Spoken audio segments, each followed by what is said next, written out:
কষ্ট সবার জীবনে আছে।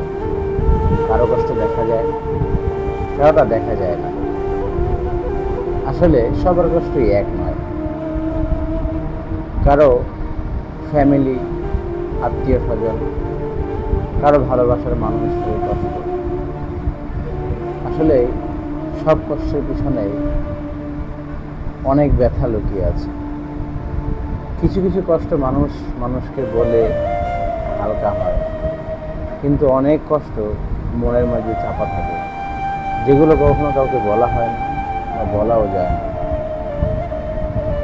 আসলে সব কষ্টের কথাগুলো একজনকেই বলা যায়, তিনি হচ্ছেন সৃষ্টিকর্তা।